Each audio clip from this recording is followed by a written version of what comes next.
समस्त को नमस्कार। आम समस्त अति प्रिय सुरभि प्रतियोगिता 2024 आसी जाइछि। विद्यालय गणशिक्षा विभाग ओडिशा सरकार पत्र संख्या 8806 तारीख 13/9/24 रे एक विज्ञप्ति प्रकाश पाई।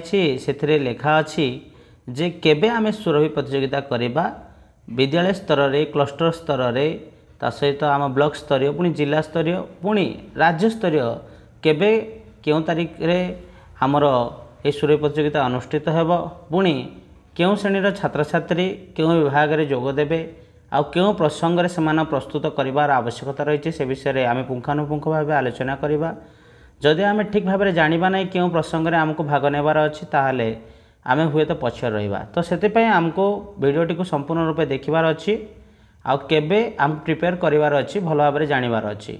तो चलित वर्ष सुरभि 2024 मुख्य प्रसंग रोचे आमर ओडिशार लोककला। एटा आमको मन रखिबार आवश्यकता रही। तो ये देखो शिशु महोत्सव सुरभि पालन निमंत्रण नियमावली संपूर्ण रूपे दी जाएगी। 17 तारीख रो 19 तारीख भितर जेकोसी गोटे दिन में विद्यालय स्तरीय सुरभि हेब।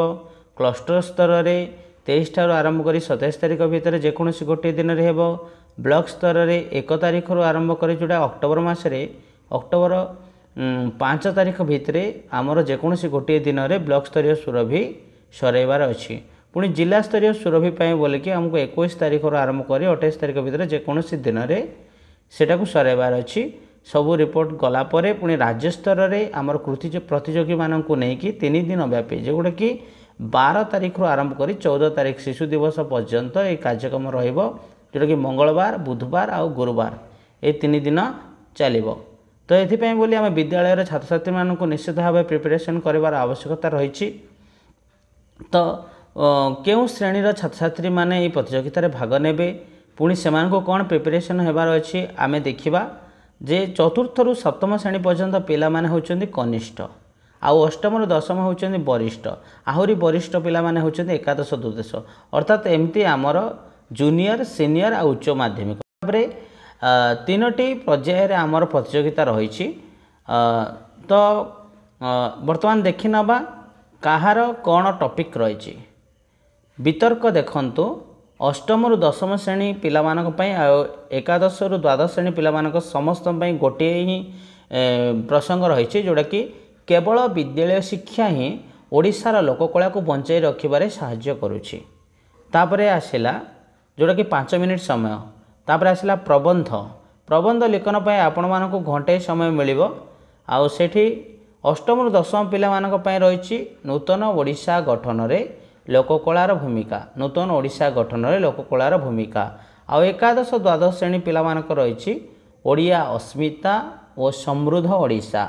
ओडिया अस्मिता और समृद्ध ओडिशा समस्त मन रखु कहीं जब आम टॉपिक भल भाव में मन रखा नहीं सेठी गला बेले अन्य एक टॉपिक रे लिखि देइतबा किछि लाभ हेबो नहीं। चित्रांकन 1 घंटा लेखा समस्त को समय मिलिबो।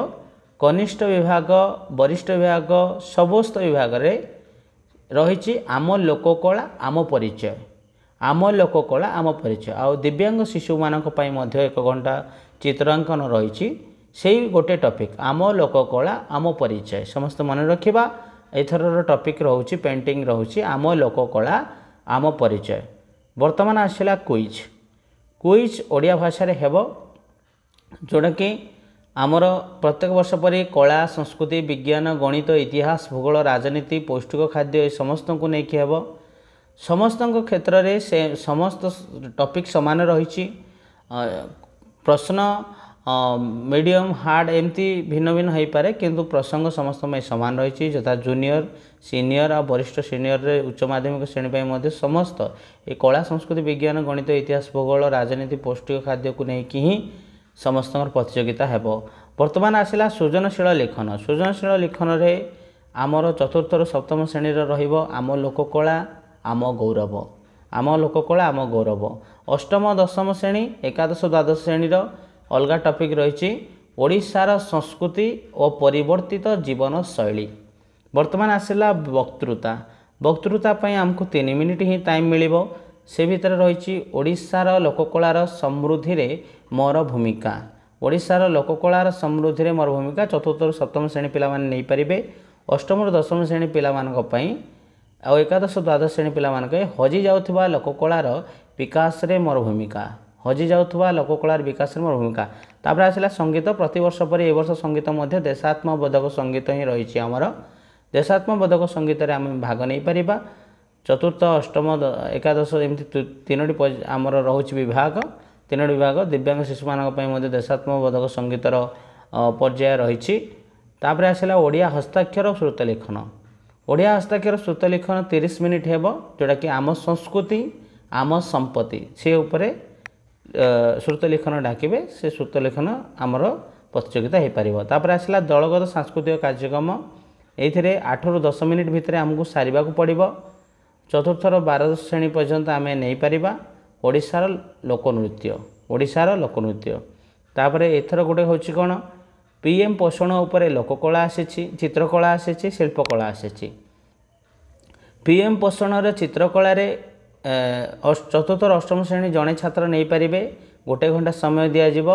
ସେଥିରେ ଶିକ୍ଷାରେ PM ପୋଷଣ, ମଧ୍ୟାହ୍ନ ଭୋଜନର ପ୍ରାଧାନ୍ୟ, ଏସବୁ ଜିନିଷ ଚିତ୍ରରେ ରହିବ। ତାପରେ ଶିଳ୍ପକଳା ମଧ୍ୟ ଜଣେ ନେଇପାରିବ 2x2 ଫିଟ୍ ସାଇଜ୍ରେ ଯେକୌଣସି ଗୋଟିଏ ବିଷୟରେ ନେଇପାରିବ, ଯେଉଁଥିକି ଗୋଟିଏ ବିଦ୍ୟାଳୟର ମଧ୍ୟାହ୍ନ ଭୋଜନ ନେଇପାରିବ, ବିଦ୍ୟାଳୟର ପୁଷ୍ଟି ବଗିଚା ନେଇପାରିବ, ବିଦ୍ୟାଳୟରେ ଉପଯୁକ୍ତ ରନ୍ଧନଶାଳା ମଧ୍ୟ ସେ ନେଇପାରିବ। ଜଣେ ଛାତ୍ର ଏଥିରେ ଭାଗ ନେଇପାରିବେ ଆଉ ସେଥିରେ ସେ କହିପାରିବେ। ତାପରେ ଏହିପରି ଭାବରେ ଆମର ସମସ୍ତ ପ୍ରତିଯୋଗିତା ସରିଯାଇଥିଲା। ଆମେ ଭାବୁଥିଲେ ସରିଯାଇଛି ବୋଲି, କିନ୍ତୁ ଏଥର ଗୋଟେ ଶିଶୁ ସୁରଭିରେ ଆଉ ଗୋଟେ ସୁନ୍ଦର ବିଭାଗ ରଖାଯାଇଛି। ଆପଣମାନଙ୍କୁ ଜାଣିଲେ ଆଶ୍ଚର୍ଯ୍ୟ ହୋଇପାରେ ଯେ ଦେଖନ୍ତୁ ବଢ଼ିଆ ସୁନ୍ଦର ପ୍ରତିଯୋଗିତା ରଖାଯାଇଛି। ବର୍ତ୍ତମାନ ସୁରଭି 2024ରେ ଆମେ ପ୍ରାରମ୍ଭିକ ସ୍ତର ଛାତ୍ରଛାତ୍ରୀମାନେ ଯେଉଁମାନେ ରହୁଥିଲେ ପ୍ରଥମ ଦ୍ୱିତୀୟ ତୃତୀୟ ଶ୍ରେଣୀ, ସେମାନଙ୍କ ପାଇଁ କିଛି ପ୍ରତିଯୋଗିତା ନଥିଲା। ସେମାନେ ମଧ୍ୟ ମନ ଦୁଃଖ କରୁଥିଲେ ଯେ ସୁରଭିରେ ଆମେ ଭାଗ ନେଇପାରୁନୁ। ତ ସେମାନଙ୍କୁ ଉତ୍ସାହିତ ପ୍ରୋତ୍ସାହିତ କରିବା ପାଇଁ ବୋଲିକି ବିଦ୍ୟାଳୟ କ୍ଲଷ୍ଟର ସ୍ତରୀୟ ପ୍ରତିଯୋଗିତା କରାଯିବ, ଯେଉଁଥିରେ କି ଭାଷା, ଗଣିତ, ଚିତ୍ରାଙ୍କନ ପ୍ରତି ଆଗ୍ରହ ବଢ଼ାଇବା ପାଇଁ ସରକାର ଏ ବର୍ଷ ପ୍ରତିଯୋଗିତା ଗୋଟେ କରିଛନ୍ତି ପିଲାମାନଙ୍କ ପାଇଁ। ତ ଏହି ପ୍ରତିଯୋଗିତାରେ ଛାତ୍ରଛାତ୍ରୀମାନେ କ୍ଲଷ୍ଟର ସ୍ତରୀୟ ପର୍ଯ୍ୟନ୍ତ ହିଁ ଭାଗ ନେଇପାରିବେ, ପୁରସ୍କୃତ ହୋଇପାରିବେ। ପ୍ରତିଯୋଗିତାର ବିଭିନ୍ନ ବିଷୟବସ୍ତୁ ନିଆଗଲା, ଯେମିତିକି ଚିତ୍ରାଙ୍କନ 45 ମିନିଟ୍ ହେବ। ପ୍ରଥମ ଶ୍ରେଣୀର ଛାତ୍ରଛାତ୍ରୀମାନେ ଆମ୍ବ, ଦ୍ୱିତୀୟ ଶ୍ରେଣୀର ଛାତ୍ରଛାତ୍ରୀମାନେ ଘର ତିଆରି କରିବେ, ଆଉ ତୃତୀୟ ଶ୍ରେଣୀର ଛାତ୍ରଛାତ୍ରୀମାନେ ଜାତୀୟ ପତାକା ତିଆରି କରିବେ। ତାପରେ ଆସିଲା ଆମର ଗଳ୍ପ କଥନ। ଗଳ୍ପ କଥନ ପାଇଁ 5 ମିନିଟ୍ ସମୟ ଦିଆଯିବ। ସେଇଥିରେ ଶିକ୍ଷକ ଶିକ୍ଷୟିତ୍ରୀ ପ୍ରଥମ ଦ୍ୱିତୀୟ ତୃତୀୟ ଶ୍ରେଣୀ ଛାତ୍ରଛାତ୍ରୀମାନଙ୍କୁ ଏକାଠି କରି ବସାଇବେ। ଶିକ୍ଷକ ଶିକ୍ଷୟିତ୍ରୀ ପ୍ରତିଯୋଗିତାରେ ଅଂଶଗ୍ରହଣ କରିଥିବା ପିଲାକୁ ଶୁଣିଥିବା ପଢ଼ିଥିବା ଗଳ୍ପ କହିବାକୁ କହିବେ। ଗଳ୍ପ କଥନ ସମୟରେ ପିଲାଟିର କଥନ ଶୈଳୀ, ଭାବଭଙ୍ଗୀ, ଶବ୍ଦ, ବାକ୍ୟର ସ୍ପଷ୍ଟତା, ଆତ୍ମବିଶ୍ୱାସରୁ ଦେଖି ତାକୁ ମୂଲ୍ୟାଙ୍କନ କରାଯିବ। ତାପରେ ଆସିଲା ଗଣିତ ଦୌଡ଼ 15 ମିନିଟ୍ ହେବ, ଯେଉଁଥିରେ ପ୍ରଥମ ଶ୍ରେଣୀ ପାଇଁ କିଛି ପ୍ରଶ୍ନ ରହିବ 5ଟି ଲେଖାଏଁ। ପ୍ରଥମ ଦ୍ୱିତୀୟ ଛାତ୍ରଛାତ୍ରୀ ନିମନ୍ତେ ଦୌଡ଼ 50 ମିଟର ଭିତରେ ରହିବ। ଦୌଡ଼ ଆରମ୍ଭ ପୂର୍ବ ଶିକ୍ଷକ ଶିକ୍ଷୟିତ୍ରୀ ଖେଳର ନିୟମକୁ ପିଲାମାନଙ୍କୁ ବୁଝାଇ ଦେବେ।